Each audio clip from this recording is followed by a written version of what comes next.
My parents made me take the bus to my graduation, while buying my sister a Tesla. My name is Daisy Parker. I'm 23 years old. The morning of my college graduation, I stood at the bus stop in my cap and gown. The scratchy fabric of the gown felt heavy on my shoulders, and the cheap cardboard mortarboard kept slipping. It was a bright, sunny day in Nashville, the kind of day that's supposed to feel full of promise. But for me, it just felt empty. Down the street, in the driveway of our family home, a different ceremony was taking place. My parents, Lydia and Charles, were handing my younger sister, Amber, the keys to a brand new, pearl-white Tesla. Its chrome handles gleamed in the sun. A giant red bow was perched on its hood, looking ridiculous and perfect all at once. My mother cried. They were big, happy tears that streamed down her face as she hugged Amber. "Oh, my baby," she whispered, loud enough for me to hear from the sidewalk. "You deserve the world." My father beamed, his chest puffed out with pride. He clapped Amber on the back, his expensive watch catching the light. "The safest car on the road for our girl," he announced to no one in particular. Amber squealed, jumping up and down. She was wearing a designer sundress, not a graduation gown.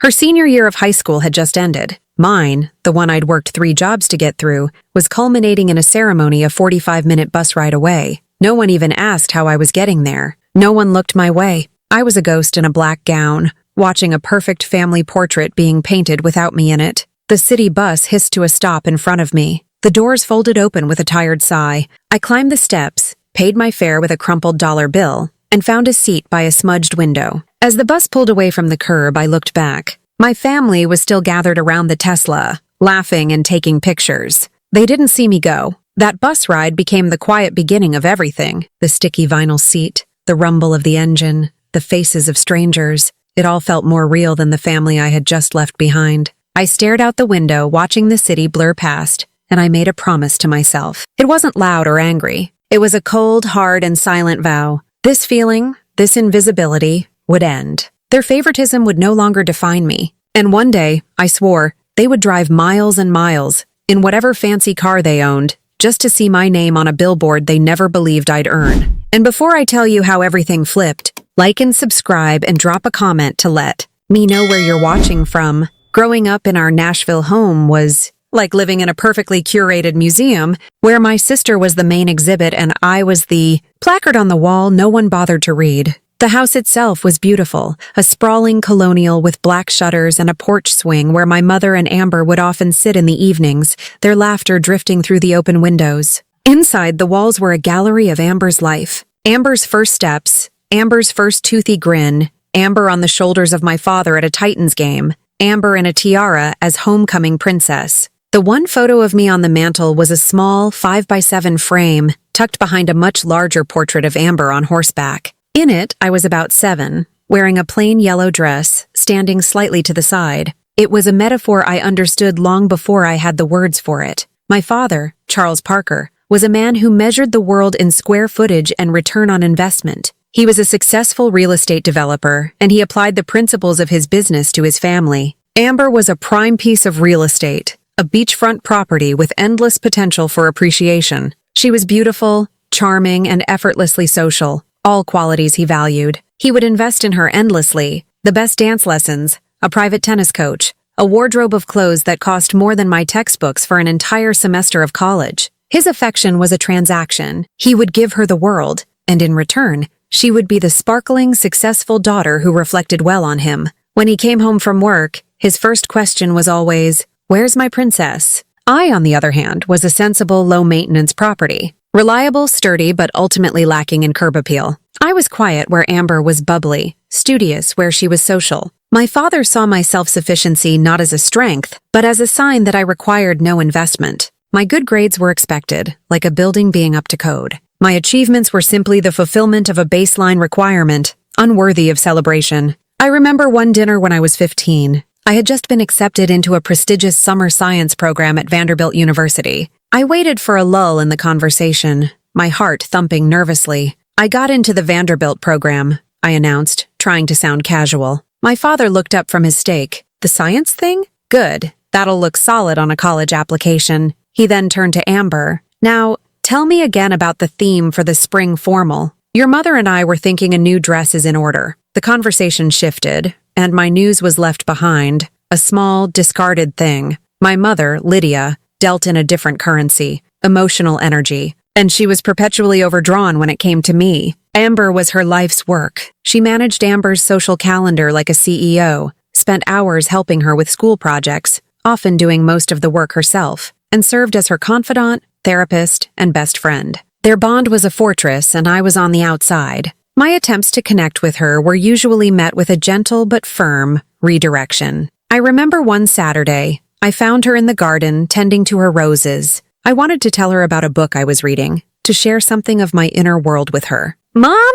I started. "I'm reading this book and the main character reminds me..." She didn't look up from her pruning. "Oh, that's nice, honey. Listen, can you be a dear and go start the laundry? Amber has her big competition tonight and her costume isn't clean. We're in crisis mode." Her voice was sweet, but the message was clear. Amber's needs were a crisis. Mine were an interruption. I went inside and did the laundry, the words about my book unsaid. The disparity was never clearer than on holidays. Christmas at our house was an exercise in theatrical gift-giving for Amber. One year she got a pony, a literal pony that my father arranged to have boarded at a nearby stable. She shrieked with joy, and the rest of the morning was spent watching her open dozens of other presents. That same year, I received a set of encyclopedias and a new desk lamp for studying. "To help you keep up those grades," my father had said with an approving nod. The gifts weren't malicious. In their own way, they were practical, but they reinforced the roles we had been assigned. Amber was to be delighted, and I was to be diligent. The science fair when I was in 8th grade was a defining moment.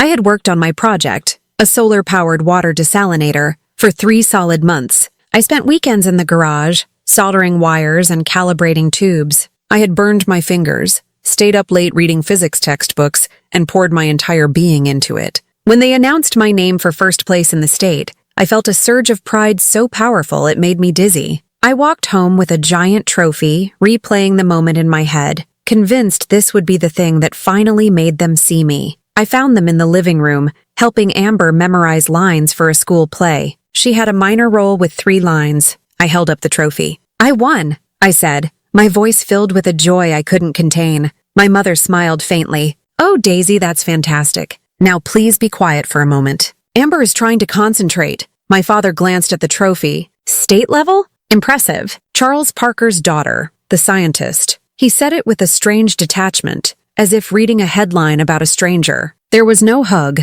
no exclamation of pride, no request to hear about the project. The trophy felt heavy and stupid in my hands. I took it to my room and set it on my desk, where it sat not as a monument to my achievement, but as a reminder of how little my achievements mattered. A few days later, Amber performed her 3 lines in the school play flawlessly. My parents gave her a standing ovation and took us all out for ice cream to celebrate her star-making performance. I sat in the booth, staring at my melting sundae, and understood. It wasn't about the scale of the achievement. It was about the achiever. I tried in my teenage years to be more like Amber. I tried to be bubbly and outgoing. It felt like wearing clothes that were 2 sizes too small. It was awkward and inauthentic, and my parents saw right through it. "Don't try so hard, Daisy," my mother told me once. It's better to just be yourself. But what they didn't understand was that they had left me with no choice but to be myself, the quiet, serious, independent girl who learned not to need them because they had made it so abundantly clear that they were not available.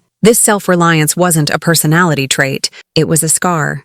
The last week of my senior year of college was a frantic, sleep-deprived haze. I felt like I was running the final lap of a 4-year marathon. My world had shrunk to the confines of the university library, my dorm room, and the fluorescent-lit hallways of the buildings where I took my final exams. Every day was a delicate balance of cramming for tests, putting the finishing touches on my thesis, and working my last few shifts at the campus security office. But beneath the crushing exhaustion, a fragile hope was beginning to bloom. This wasn't just the end of college, it was the beginning of everything else. It was my escape. I had circled the date on my calendar in red ink for months. Saturday, May 17th, graduation day. In my mind, the day was imbued with an almost magical significance. It was the day my family would finally have to acknowledge what I had done. They couldn't dismiss a university degree with honors the way they had a science fair trophy. This was real, tangible, and undeniable. I had spent hours daydreaming about it. I pictured them in the audience,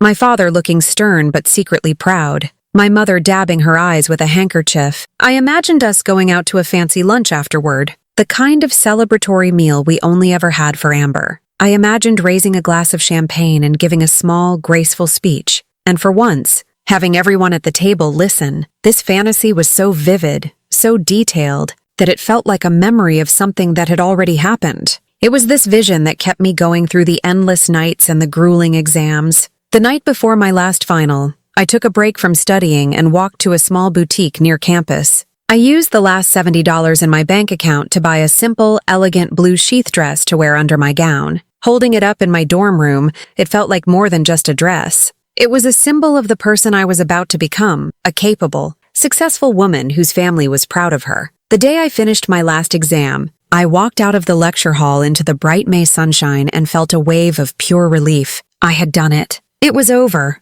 I practically floated back to my dorm room, the weight of 4 years of relentless pressure finally lifting from my shoulders. I couldn't wait to share the news, to make the plans for my perfect day a reality. I sat on my bed, took a deep, happy breath, and dialed my mother's number. "Hi, Mom," I said, the joy evident in my voice. "I'm officially done. My last final is over, and I passed everything with flying colors. I just wanted to nail down the plans for Saturday's ceremony." "Oh, hi, sweetie," she replied, her voice light and airy. I could hear the distinct sound of silverware clinking against a plate in the background. She was likely having lunch with one of her friends. "That's wonderful news. We knew you would. What plans were those again?" The question was so casual, so dismissive that it momentarily stunned me. "My graduation," I said, my voice a little quieter now. "The ceremony is at 10. I sent the invitation packet with the tickets and parking pass last month. I was hoping we could all go to the Palm for lunch afterward to celebrate. My treat." I added that last part quickly, wanting them to know this wasn't about their money. This was about their presence. There was a pause. It stretched for an uncomfortably long time. I heard her murmur something to someone in the background. It sounded like my father's name. When she came back on the line, her voice had changed. It was now laced with a kind of gentle, placating tone she used when she was about to let me down easy. "Oh, honey, about Saturday," she started, and my stomach immediately clenched. "I'm afraid we're in a bit of a bind. Something has come up, and we're not going to be able to make it." The room suddenly felt very cold. "What?" I whispered. "What do you mean you can't make it? What could possibly be more important than my college graduation?" My father must have taken the phone from her because his voice, clipped and businesslike, suddenly filled my ear. "Daisy, your mother is right. We can't be there. The delivery of Amber's graduation present is scheduled for Saturday morning. It's a very tight window, and we have to be there to sign for it." I was so confused I could barely process his words. Her graduation present? Her high school graduation isn't for another 2 weeks. "What are you talking about?" "It's a car, Daisy," he said, a note of impatience in his voice, as if I were a child asking a stupid question. "A Tesla. It's a significant gift for a significant achievement. The delivery is coming from out of state, and Saturday is the only day they could do it. Our hands are tied. Our hands are tied." The phrase was so absurd, so insulting. I imagined them wrestling with the decision, agonizing over the impossible choice between their daughter's once-in-a-lifetime achievement and a car delivery. The image was so ludicrous it made me want to scream. My mother's voice returned, dripping with false sympathy. "You know how your sister is, sweetheart. Her heart is just set on it. It's a huge milestone for her, finishing high school, and we think it's so important to be there for these big moments. You understand?" I didn't understand. I couldn't understand. The unfairness of it was a physical thing, a crushing weight on my chest. I thought of the endless nights I had worked, the sacrifices I had made, the immense effort it had taken to get to this point, all accomplished with virtually no support from them. And they were choosing to miss it. "For a car? For Amber? So you're just not coming?" I asked, my voice cracking on the last word. I hated the sound of my own vulnerability. "Don't be so dramatic, Daisy," my mother chided gently. "It's just the ceremony. A lot of pomp and circumstance for a piece of paper. The important part is that you earned the degree, and we are so, so proud of that. You're such an independent girl, you always have been. You can just take the bus or call an Uber. You'll figure it out." There it was. The summary of my entire existence in their eyes. I was the independent one, the one who would figure it out, the one who didn't need them. "We'll celebrate with you when you come home," she added brightly, as if that solved everything. "You have to see the car. It's a beautiful pearl white." Amber is just ecstatic. I couldn't speak. The lump in my throat felt as large as a stone. All the air had been sucked out of the room, out of my life, out of the perfect day I had built in my head. It all came crashing down, shattering into a million pieces. "Okay, I managed to whisper. It was the only word I had left. Wonderful. Talk to you soon, honey. Love you. The line clicked dead. I sat on my bed, the phone still pressed to my ear, listening to the dial tone. I looked at the beautiful blue dress hanging on my closet door. It looked gaudy and pathetic, a costume for a play that had just been canceled. In that moment, something inside me broke for good. It wasn't a loud, messy shatter. It was a quiet, clean, and irreversible fracture of the soul. The last stubborn ember of hope that I could ever be a priority to them was finally extinguished, leaving nothing but cold, hard ash. College was not an ivy-covered dream for me. It was a tightrope walk over a financial abyss. My partial academic scholarship was a life raft, but it only covered tuition. Everything else, room, board, books, food, the occasional tube of toothpaste, was a mountain I had to climb on my own. The $100 my parents sent each month felt less like support and more like a token gesture to appease their own consciences. It was just enough for them to tell themselves they were helping, but not enough to actually make a difference. I was effectively on my own, and the reality of that was a constant, grinding weight. My life became a meticulously organized schedule of survival. The pivot point of my day was not the sun, but the start of my night shift with campus security. At 10 p.m., while my peers were heading to parties or settling in for a night of studying, I was pulling on a stiff, ill-fitting uniform and lacing up heavy-soled boots. The job, from 11 p.m. to 7 a.m., was my lifeline. It was lonely, isolating work, but the campus at night offered a strange kind of peace. My duties consisted of walking a set patrol route, my footsteps the only sound in the sleeping quads, and then monitoring a bank of security cameras from a small, sterile guard station. That little station became my sanctuary. Under the harsh, flickering fluorescent light, I would prop open my textbooks and write papers, the silent, grainy footage of empty hallways playing out before me. The coffee from the station's ancient machine was thin and tasted like burnt plastic, but it was the fuel that got me through the night.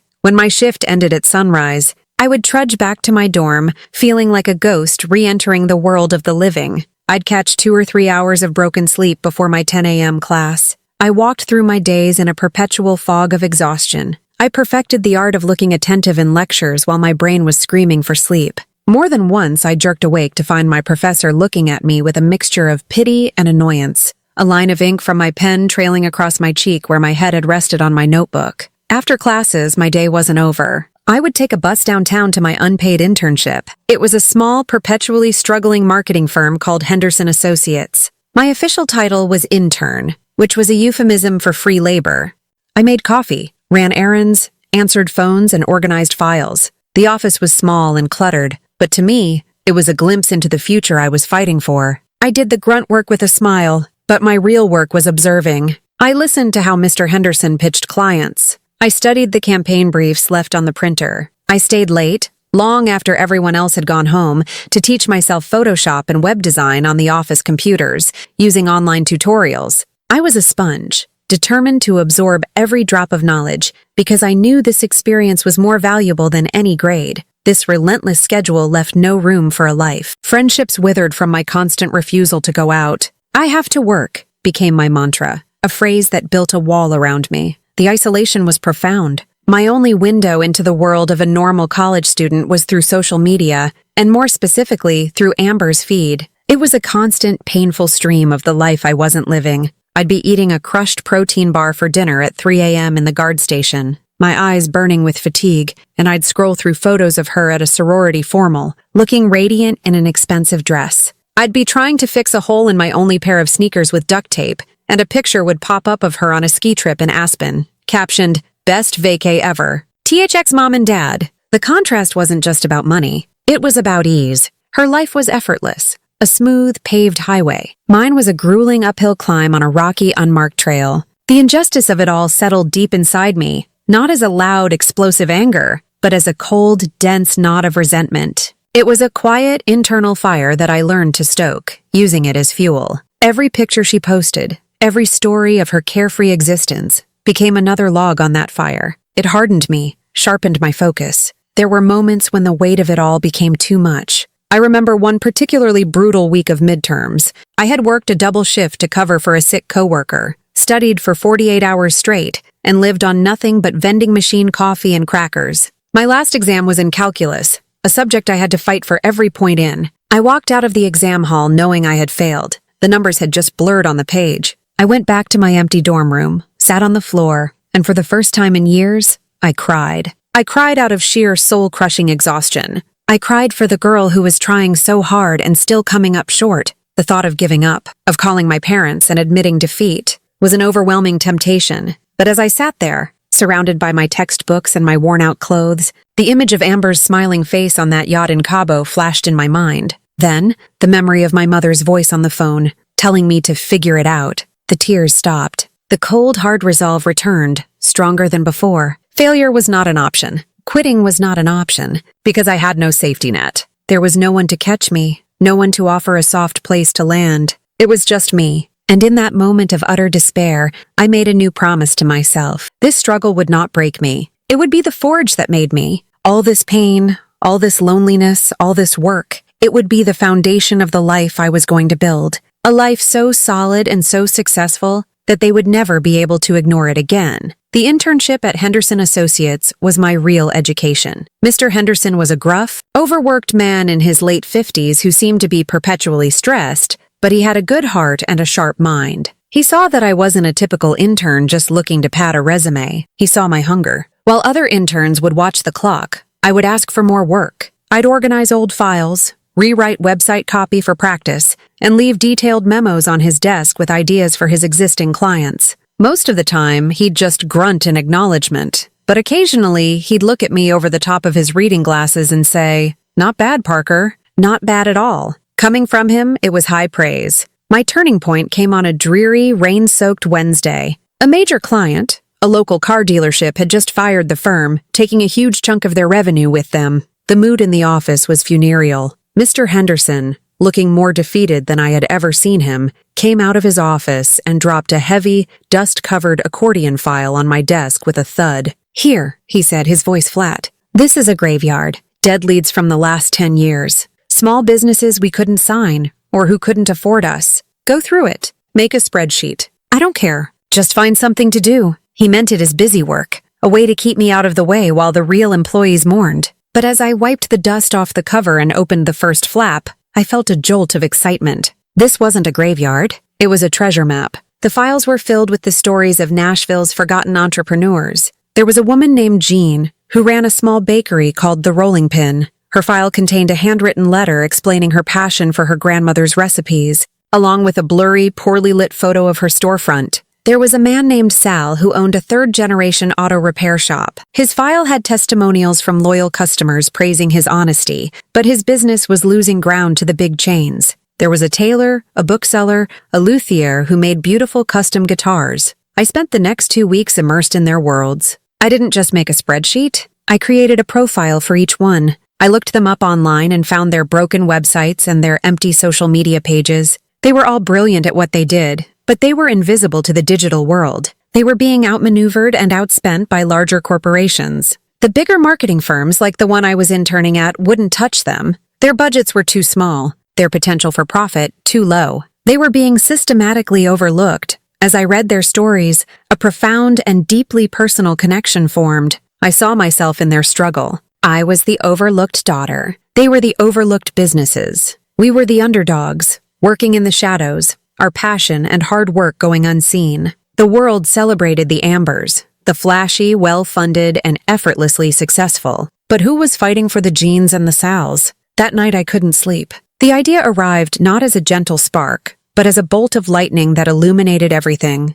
I sat up in my bed, my heart racing. What if I could be the one to fight for them? What if I could build a different kind of agency? Not one that chased massive corporate accounts, but one that dedicated itself to the small, passionate business owner. An agency that believed visibility wasn't a privilege for the rich, but a right for anyone with a good story to tell. We wouldn't just offer marketing services. We would offer a lifeline. We would be the champions of the unseen. The name came to me in that moment, clear as a bell. Bright Trail Digital. We would light the path. The idea possessed me. It was all I could think about. I spent every spare moment at the university library, not studying for classes, but devouring books on small business management, digital marketing strategies, and lean startup principles. I filled notebooks with business plans, pricing models, and service packages designed specifically for low-budget clients. I used the design software at the internship to create a simple, clean logo and print out 100 business cards on thick cardstock. The day after my lonely graduation, I didn't go home. I took the $2,347 I had painstakingly saved over 4 years and made the biggest investment of my life. I found a classified ad for a small, windowless storage room in the basement of an old building on the edge of downtown. It was 10 feet by 12 feet, had bare concrete walls, and smelled of damp earth and neglect. It cost $300 a month. It was perfect. I bought a second-hand laptop from a pawn shop and a wobbly desk and chair from a thrift store. With my laptop, my desk, and my box of business cards, Bright Trail Digital was born. My first target was the Rolling Pin Bakery. I walked in on a Tuesday morning, my heart hammering against my ribs. A kind-faced woman with flour on her apron, Jean, stood behind the counter. The bakery smelled like heaven, but it was completely empty. I gave her my pitch, my voice shaking slightly. I told her I believed in her product, and I had a plan. She was kind, but weary. "Honey, I've heard it all before. Big promises, big bills.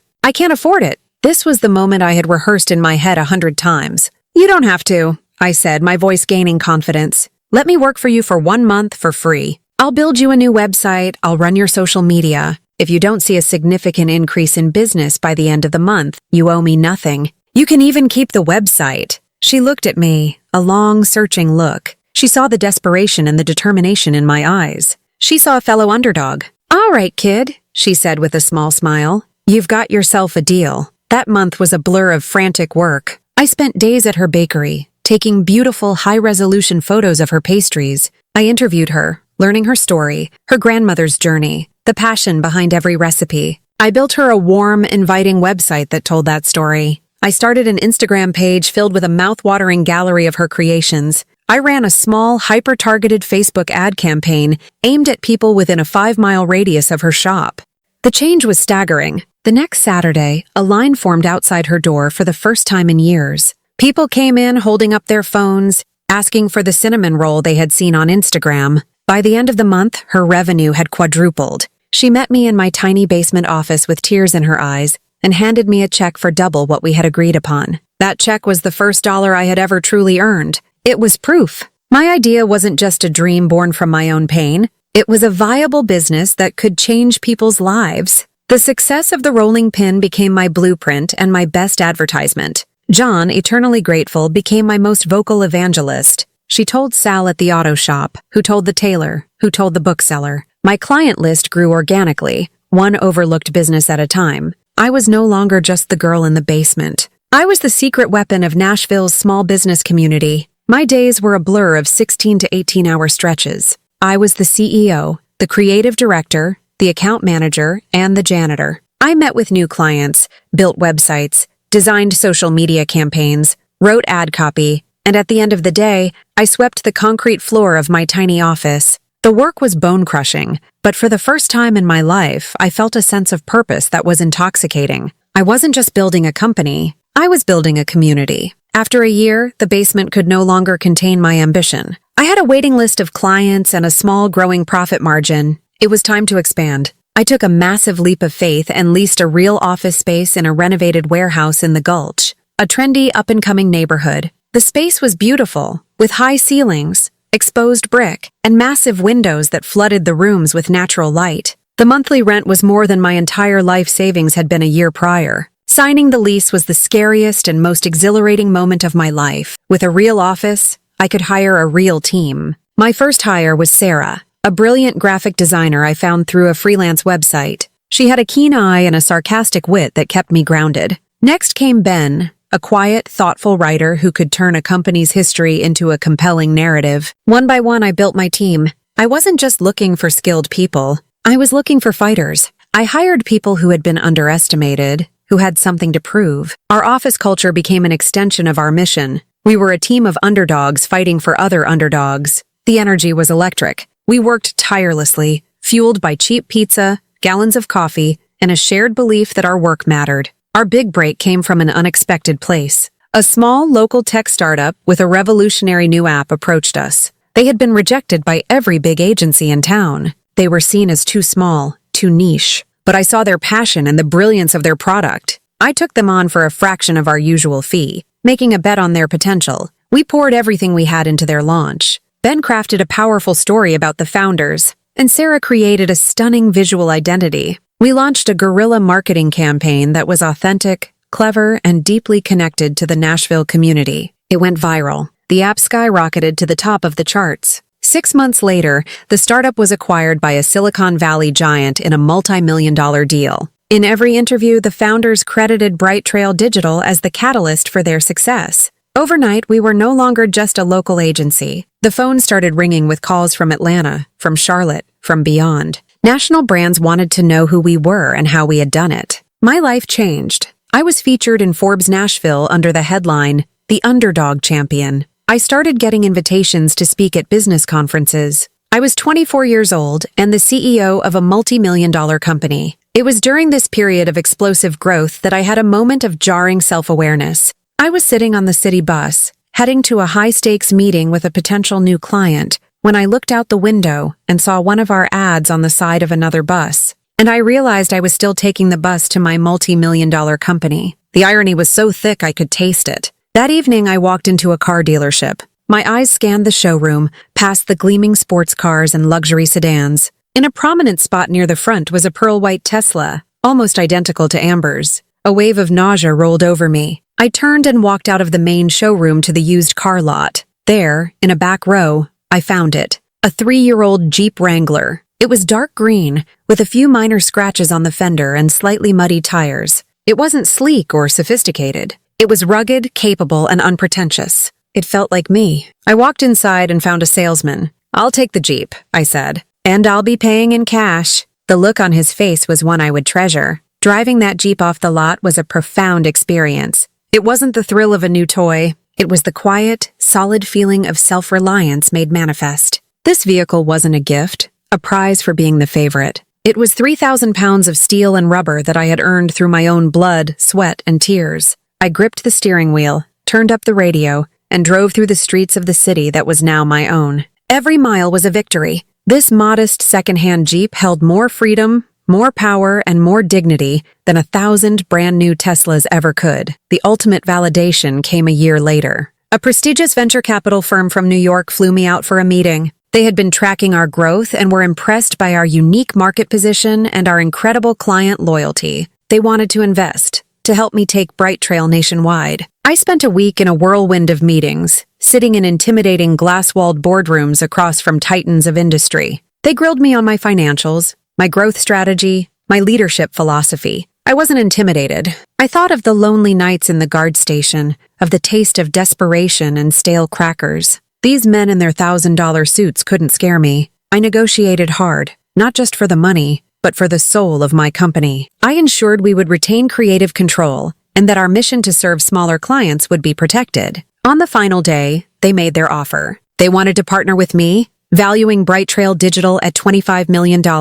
As I signed the papers, my hand was perfectly steady. I flew back to Nashville that night. I didn't call my parents. Instead, I took my team out for the most expensive dinner the city had to offer. We celebrated our collective victory, a victory for every underdog we had ever fought for, starting with ourselves. The girl who had been told to take the bus now had the means to buy the entire bus company. The 2 years after the partnership deal were a blur of controlled chaos. Life accelerated to a speed I had never imagined. We opened offices in Austin, Denver, and Seattle. I was constantly flying, living out of a suitcase, and making decisions that affected hundreds of employees. My world was a landscape of spreadsheets, market analyses, and conference calls. I had become the person I had always aspired to be, a successful, respected, and completely independent woman. The wounds of my childhood had been paved over with a thick layer of success. I had built a new family, my team, and a new home within the walls of my company. My biological family had become a distant, faded photograph from a past life. The silence from them had been absolute for nearly 5 years,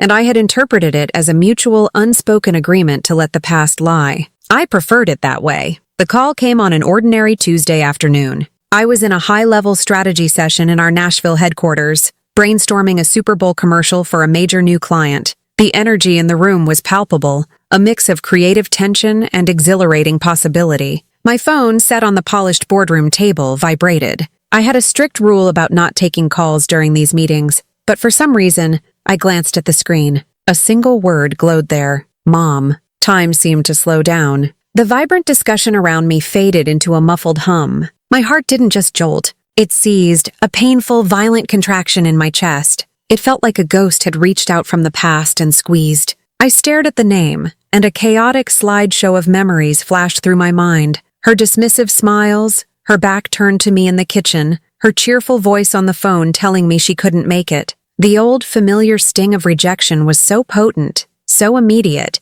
it was as if no time had passed at all. My executive vice president was looking at me, her brow furrowed in concern. "Daisy, everything okay?" I blinked, forcing myself back to the present. I stood up, my legs feeling strangely unsteady. "I need to take this," I said, my voice coming out as a strained whisper. "I'll be right back." I walked out of the boardroom and into the sanctuary of my private office. The floor-to-ceiling window offered a panoramic view of the Nashville skyline, a view I had earned. It was my armor. I stood there for a long moment, my back to the door, taking a few deep, ragged breaths. Then I swiped to answer. "Hello?" My voice was colder and flatter than I intended. "Daisy? Oh, thank goodness it's really you. I wasn't sure you still had this number. It's been so long." It was her voice, exactly as I remembered it. A melodic, southern drawl that could sound both incredibly sweet and incredibly condescending at the same time. "I do," I said, offering nothing more. "Well, I'm sure you're very busy, but I just had to call. Sweetheart, your father and I are just bursting with pride. Charles saw you in Forbes magazine, the big national edition. He went right out and bought 10 copies. We saw the article about the big partnership deal. $25 million.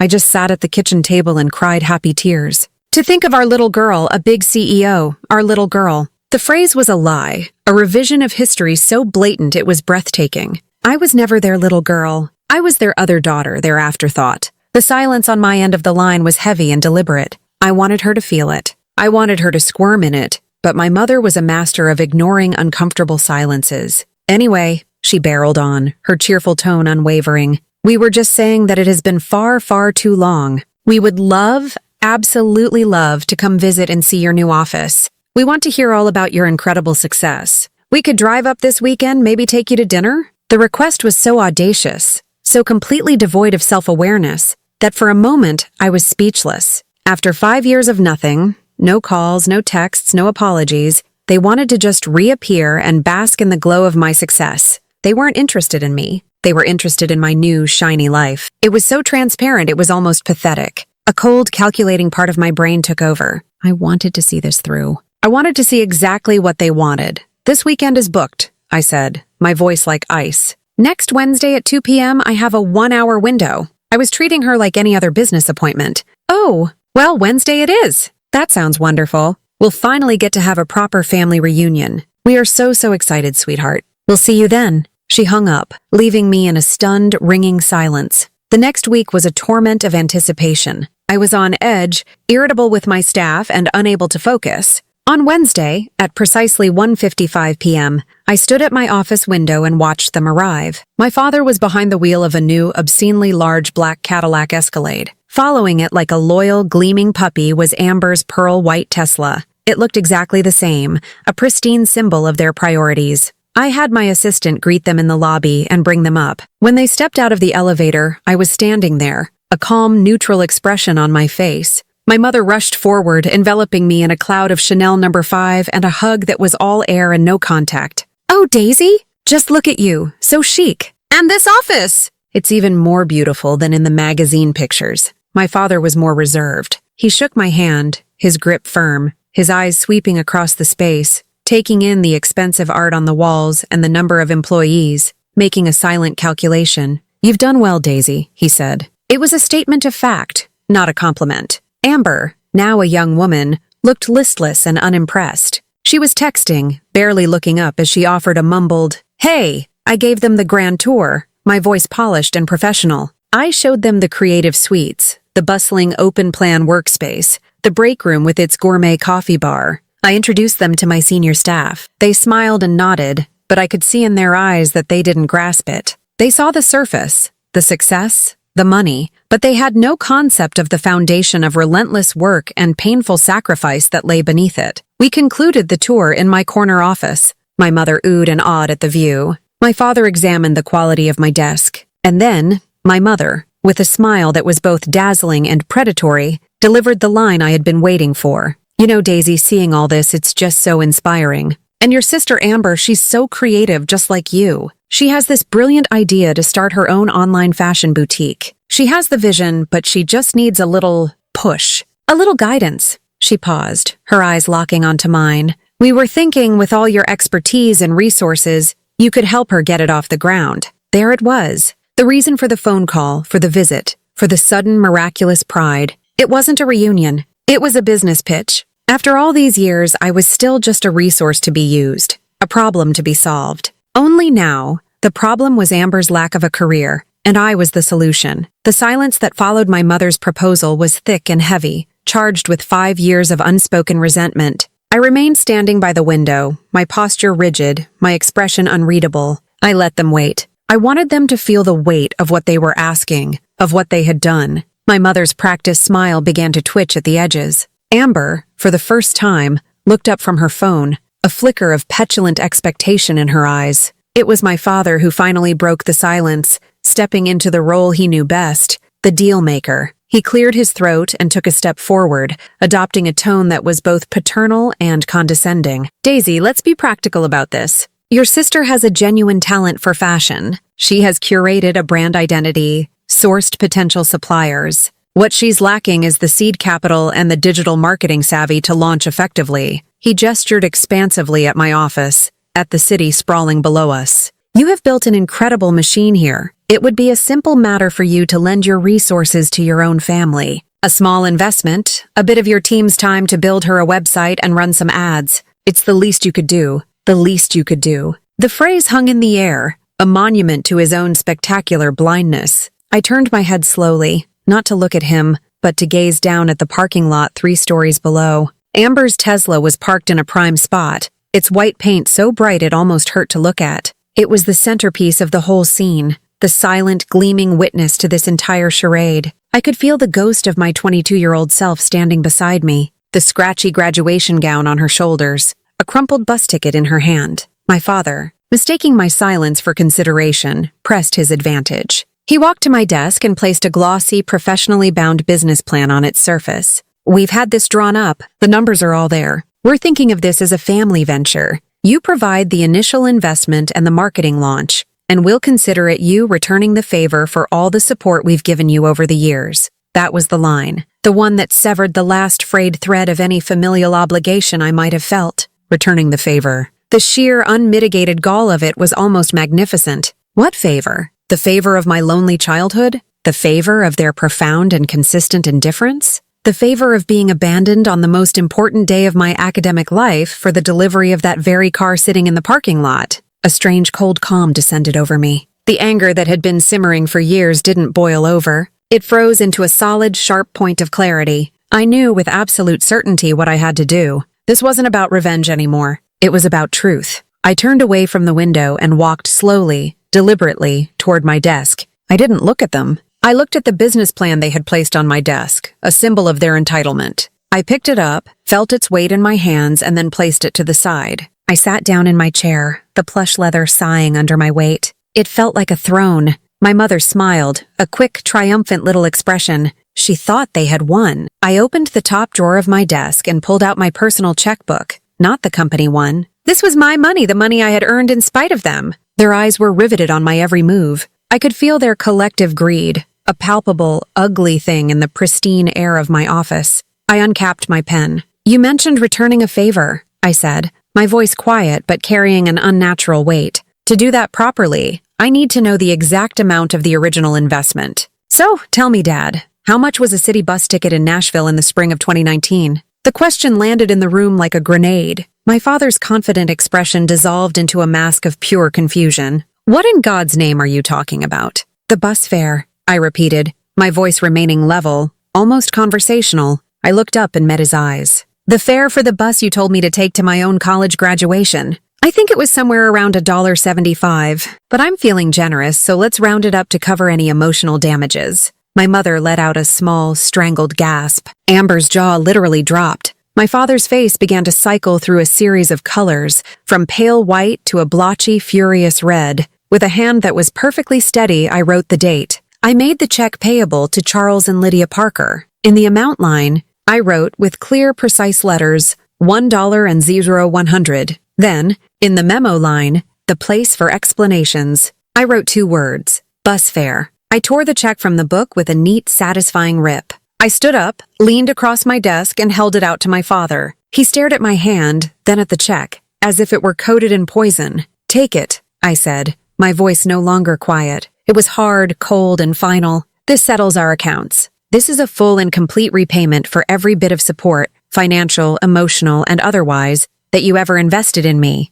We are now even!" He finally snatched the check from my hand, his fingers trembling with rage. He looked from the pathetic, insulting piece of paper to my face. "After everything we've done for you," he sputtered, his voice choking with indignation. "What have you done?" I shot back, the dam of my restraint finally breaking. "What exactly have you done? You ignored me for 18 years. You celebrated my sister's every breath while you treated my accomplishments like a checklist. You chose a car over my graduation. You left me to struggle through 4 years of college completely on my own. And now that I have built something for myself from the dirt you left me in, you dare to walk in here and talk about returning the favor? This check isn't an insult. It's an invoice. You're paid in full. The family venture is dissolved." He stood there, speechless, the $1 check clutched in his fist. My mother was crying now, quiet, horrified tears. Amber just looked shocked, as if she had never considered that the world didn't revolve around her. "We're leaving," my father finally bit out. He threw the check onto my desk.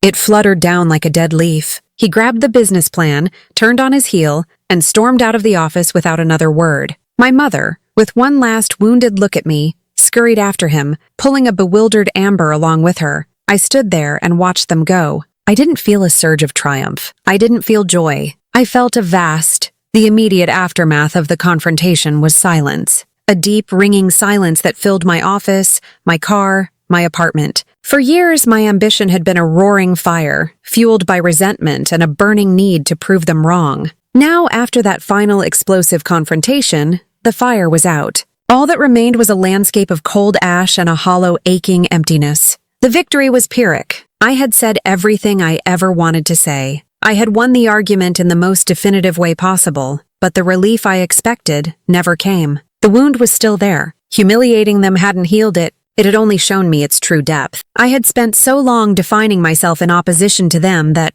without that conflict, I felt adrift. I spent a week in a fog. I went to work, I led meetings, I made decisions, but I was on autopilot. My team noticed the change, casting worried glances my way, but no one dared to ask what was wrong. One night, I was working late, staring blankly at a spreadsheet, when my eyes drifted to a framed photo on my credenza. It wasn't a family photo. It was a picture of me with Jean from the rolling pin, taken on the 1-year anniversary of her bakery's rebirth. We were both covered in flour, laughing. I remembered the feeling of that day, the pure, uncomplicated joy of seeing her success, of knowing I had played a part in it. It was a feeling of purpose, completely separate from my family drama. That was the moment the fog began to lift. I realized my quiet revenge couldn't be a single destructive act against them. A true, lasting victory had to be creative, not destructive. It had to be about building something positive from the rubble of my own pain. It had to be about ensuring that my story, which had been a source of so much personal suffering, could become a source of strength for someone else. I thought about the girl I used to be, standing at that bus stop in her cap and gown, feeling like the most invisible person on the planet. I knew, with a certainty that chilled me, that there were countless others just like her, talented, brilliant, hardworking students who were navigating the immense challenge of higher education without a familial safety net. They were the ones working 2 jobs, skipping meals, fighting silent battles of self-doubt and exhaustion, all while being told by society that college should be the best time of their lives. They were the ultimate underdogs. The idea for the Ride Forward Foundation solidified in that moment. It wouldn't just be a scholarship fund. A check for tuition was helpful, but it didn't solve the deeper problems of isolation and a lack of guidance. My foundation would be different. It would be a comprehensive support system. Our mission would be to empower students who were achieving their dreams without, or in spite of, their family's support. The name felt perfect. It reclaimed the most painful symbol of my past, that bus ride, and transformed it into a symbol of progress and hope. I threw myself into the project with a renewed sense of purpose. This was a fire I could control, one that would provide warmth instead of just destruction. I leveraged the resources and connections I had built with Bright Trail. I assembled a board of directors made up of trusted advisors, lawyers, and financial experts. I personally seeded the foundation's endowment with a $10 million donation, ensuring it would have a real, immediate, and lasting impact. We designed the Ride Forward Scholarship to be holistic. It covered full tuition and fees, but it also provided stipends for housing, books, and even a small emergency fund, so a student would never have to drop out because their car broke down or they had an unexpected medical bill. The most important component for me was the mentorship program. Each scholarship recipient, or rider as we called them, was paired with a successful professional in their field. They would get the guidance, the encouragement, and the belief that I had so desperately craved. The first round of applications was overwhelming. We received thousands of essays from across the country. I insisted on being part of the selection committee, and I read every single one. The stories were raw, powerful, and deeply moving. They were stories of resilience in the face of unimaginable obstacles. I read about a young man from Appalachia who wanted to be the first in his family to graduate college, whose family saw his ambition as a betrayal of his roots. I read about a young woman who had aged out of the foster care system with nothing but a dream of becoming a social worker. And then I read Emily's application. Her story was a haunting echo of my own. She was a brilliant student from a small town in Tennessee, graduating at the top of her class with a passion for literature and a dream of becoming a teacher. She wrote with heartbreaking clarity about her parents, who loved her but who fundamentally did not believe in her dream. They saw her desire for education as a frivolous, impractical pursuit. In her essay, she wrote a line that made the air leave my lungs. They told me that if I insisted on going, I was on my own, and that they would not be at my graduation to celebrate a choice they didn't support. They said they would only come if I was successful enough by their standards. Not successful enough. It was the unspoken message of my entire childhood, finally given a voice. I called Emily myself to tell her she had been awarded the first ever full-ride scholarship. She was so stunned she couldn't speak at first, and then she began to sob, a sound of such profound relief that I found myself crying with her. "We believe in you," I told her, the words I had always needed to hear. "You are more than successful enough." A year later, we held our first Ride Forward Foundation Gala. All of our inaugural riders were flown in. Meeting them in person was transformative. They were a living, breathing testament to the power of resilience. During the event, Emily, who had just completed her freshman year of college with a 4.0 GPA, gave a speech. She stood at the podium, poised and confident, and spoke about what the foundation had given her. "The Ride Forward Scholarship did more than pay my tuition," she said, her voice clear and strong. "It gave me a community. It gave me a mentor. But most of all, it gave me the knowledge that I wasn't alone. It told me that my dream was valid, that my struggle was seen, and that my journey mattered." I sat in the audience, watching this incredible young woman who was now thriving, and I felt a sense of peace that had eluded me my entire life. The hole in my heart, the one that had been carved out by years of neglect, was being filled, not with anger or wealth, but with the success and happiness of others. This was my quiet revenge. It wasn't about tearing my family down. It was about building hundreds of new families up. It was about turning the deepest pain of my life into the greatest purpose of my life. Years passed. Bright Trail Digital continued to grow, and the Ride Forward Foundation helped hundreds of students. My life was full and busy, filled with work I loved and people I respected. The dull ache of my family's betrayal had faded,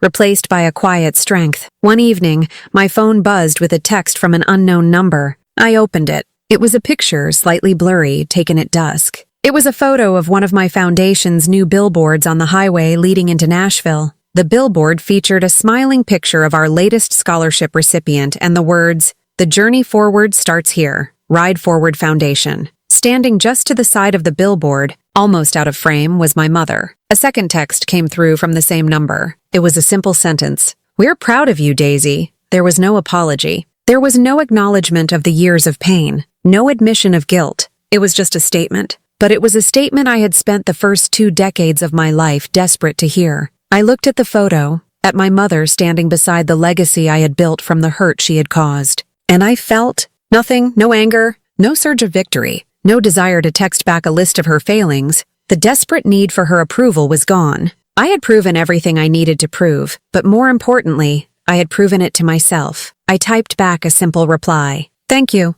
I made it on my own, and I meant it. I hadn't made it in spite of them. I had made it because of me. My success wasn't the final word in an argument with them. It was the first word in a conversation with myself. Because sometimes the best revenge isn't proving them wrong. It's not needing to anymore. If you've ever been the overlooked one, hit like and tell me where you're watching from. You're not alone.